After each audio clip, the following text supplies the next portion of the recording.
तू स्वरासी सेक्युलर है, मैं अक्षय सा कॉम्युनल प्रिय। तू टर्की जितनी प्यारी है, मैं भारत सा रेडिकल प्रिय। तू पाकिस्तान की गोली है, मैं हनुमान थप्पा का सूडो नेशनल प्रिय। मैं आमिर की बीवी का डर, तू टर्की वाली मम्मी का आंचल प्रिय।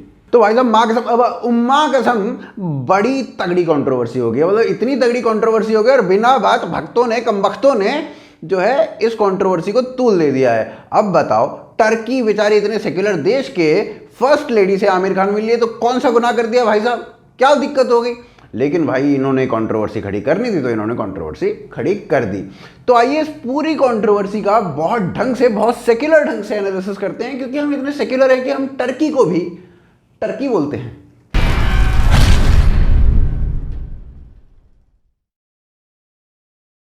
तो भाई साहब सबसे पहले जानते हैं कि ये पूरी कंट्रोवर्सी क्या है।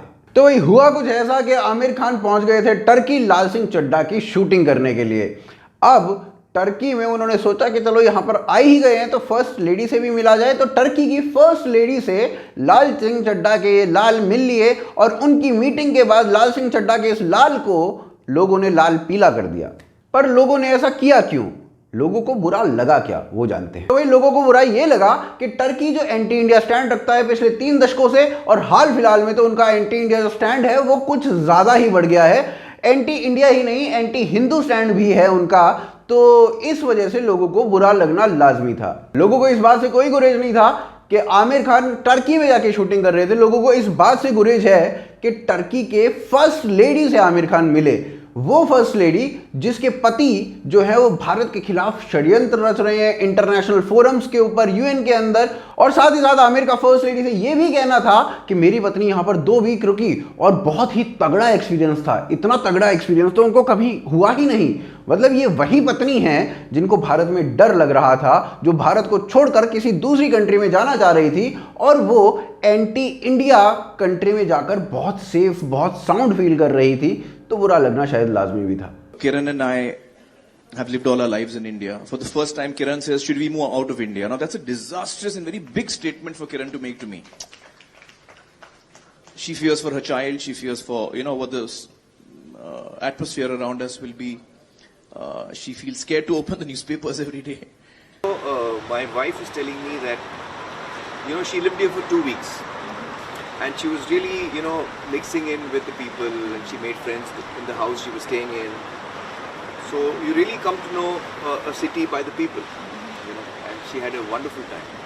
अब एक और तो आमिर खान जो है वो 2020 में फर्स्ट लेडी ऑफ टर्की से मिल रहे हैं। वहीं दूसरी ओर 2018 में बॉलीवुड की नामी गिरामी हस्तियों को न्योता भेजा गया था मिलने का बेंजामिन नेतन्याहू से। बेंजामिन नेतन्याहू कौन? बेंजामिन नेतन्याहू हैं इजराइल के प्रेसिडेंट। वो इजराइल जो भारत का मित्र देश है, जो भारत को टेक्नोलॉजी से लेके बाकी अन्य जगहों पर मदद करता है।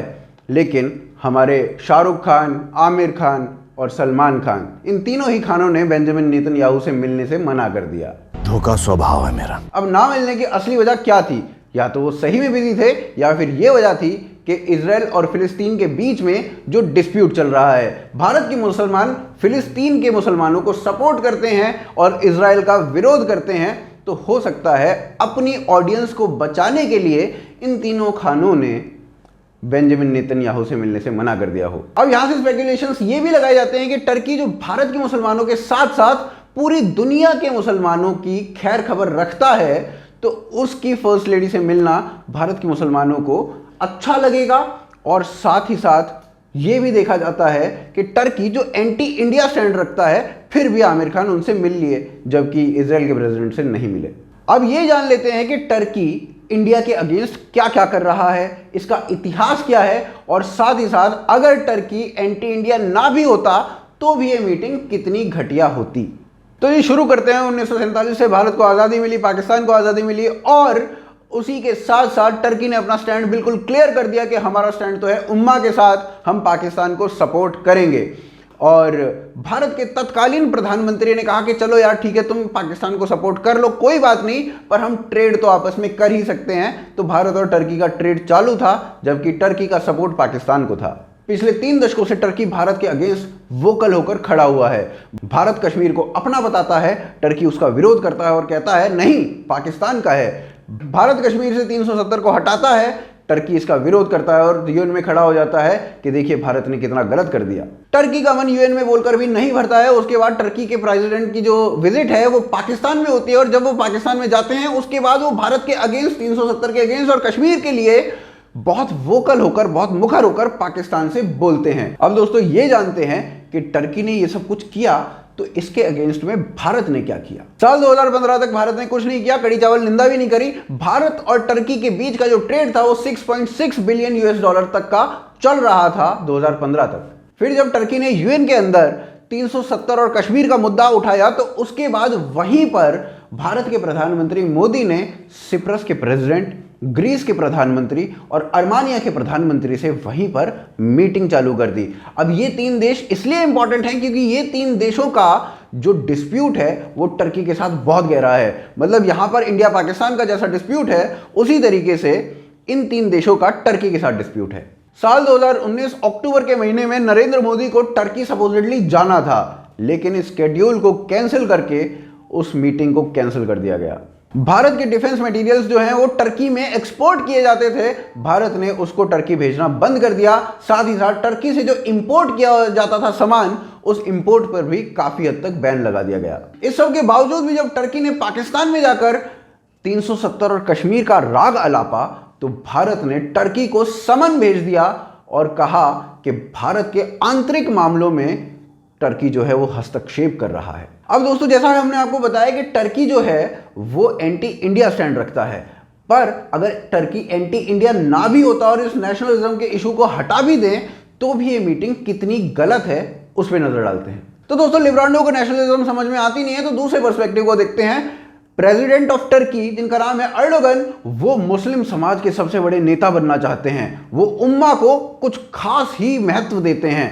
तो ये भाई साहब भारत के मुसलमानों से लेकर आईसिस के मुसलमानों को वू करते रहते हैं। टर्की के प्रेसिडेंट ने ना केवल आईसिस को सपोर्ट किया बल्कि सलाफी मूवमेंट तक को इन्होंने सपोर्ट किया with the help of ISIS as well as al Qaeda in 2013। Syria में 60,000 आईसिस के जिहादी जो हैं जिहाद करने के लिए पहुंचते हैं और उनको रास्ता प्रदान करता है कौन? टर्की। टर्की का आईसिस सपोर्ट इतना ओपन था कि आईसिस खुले में कहता था टर्की टर्की हमें रास्ता दो, और टर्की वाले कहते थे कुंडी मत खड़काओ राजा, सीधा अंदर आओ राजा। अब ऐसा नहीं है आईसिस ने टर्की के अंदर कोहराम नहीं मचाया, टर्की में भी कोहराम मचाया, लेकिन केवल कुर्दिश कम्युनिटी पर जो कि वहां पर माइनॉरिटी है। फिर 2016 में यूएस ने टर्की के ऊपर बहुत प्रेशर बनाया और कहा कि आईसिस के ऊपर लगाम लगाओ, उनको सपोर्ट क्यों कर रहे हो तुम।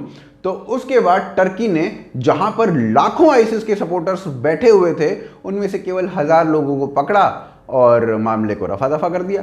अब दोस्तों इस पूरी कंट्रोवर्सी के ऊपर हमारे लिब्रांडुओं का क्या कहना है उसको भी एक बार देख लेते हैं। भाई इस पर हमारी आरफा खानम शेरवानी ने कहा कि भाई आमिर खान जो है ना उन्होंने जो किया उससे लोगों को कोई फर्क नहीं पड़ता, आमिर खान कौन है उससे लोगों को फर्क पड़ता है। ये पूरी कंट्रोवर्सी इसी के ऊपर है। तो बेसिकली आरफा जी ये बोल रही है कि आमिर खान मुसलमान हैं, इस वजह से ये सारी दिक्कत हुई है, अदरवाइज ये कंट्रोवर्सी होती ही नहीं। लॉजिक देख रहे हो मैडम का, इतना भयंकर लॉजिक है भाई साहब कि ये मैडम कह रही हैं कि जब लोगों ने इनको स्टार बनाया तब ये नहीं देखा कि ये मुसलमान हैं, लेकिन जब ये कंट्रोवर्सी करनी थी तभी देखा कि ये मुसलमान हैं। मरहूम कलाम साहब की सभी इज्जत करते हैं, तो क्या उनका धर्म देखा जाता है या उनका कर्म देखा जाता है इज्जत करने से पहले? वहीं स्वरा, कन्हैया, राजदीप जैसे लोग हैं ये सभी हिंदू हैं, तो क्या इनका धर्म देखा जाता है या इनका कर्म देखा जाता है इनको क्रिटिसाइज करने से पहले? अब जब आमिर खान पर कंट्रोवर्सी हो गई तो लिब्रांडुओं ने अपना ब्रह्मास्त्र छोड़ा और अक्षय कुमार को ट्रेंड करना शुरू कर दिया। अब उन्होंने अक्षय कुमार को ट्रेंड करते हुए यह पूछा कि अगर अक्षय कुमार इस मीटिंग को कर लेते ना तो भाई इतनी कंट्रोवर्सी नहीं होती। ना जाने कौन सी फैंटेसी लैंड में ये जीते हैं। लिब्रांडो की पूरी जिंदगी जो है वो अगर में ही निकल जाती है। अगर हर्षल गिब्स वो कैच कर लेते तो साउथ अफ्रीका वो वर्ल्ड कप जीत जाती। अगर इस कबूतरी को फोटोशॉप आती तो ये भी आरफा खानम शेरवानी बन जाती। अगर सोनम कपूर को एक्टिंग आती तो सोनम कपूर एक्टर बन जाती। भाई साहब इन कमबख्तों की पूरी जिंदगी जो है वो अगर में चल रही है। राम मंदिर का भूमि पूजन होता है तो ये आर्टिकल लिखते हैं अगर मस्जिद टूटी ना होती तो मंदिर ना बनता।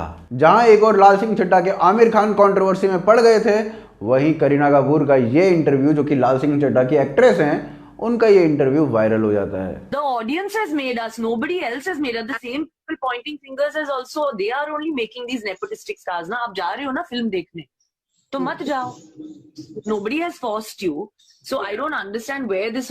It's just like I just find this whole discussion is completely weird. अब भाई फैसला लोगों को करना है कि इनकी फिल्म देखनी है या नहीं देखनी है। अब इनको सड़क 2 जितना प्यार देना है या फिर दंगल जितना। अब आप इस पूरी कंट्रोवर्सी के बारे में क्या सोचते हैं, क्या समझते हैं, आप हमें कमेंट में लिखकर जरूर बताइए। इस वीडियो को ज़्यादा से ज़्यादा लोगों तक पहुंचाइए, लाइक कीजिए और साथ ही साथ आप हमें सपोर्ट कर सकते हैं patreon.com के ऊपर और ज्वाइन बटन के थ्रू। दोनों ही की जो लिंक्स हैं वो नीचे पिन कमेंट और डिस्क्रिप्शन में दिए गए हैं। साथ ही साथ आप हमें ट्विटर, फेसबुक, इंस्टाग्राम पर फॉलो कर सकते हैं। इनके भी लिंक्स डिस्क्रिप्शन में दिए गए हैं। आप देख रहे हैं आज की ताज़ा खबर। जय हिंद, जय भारत।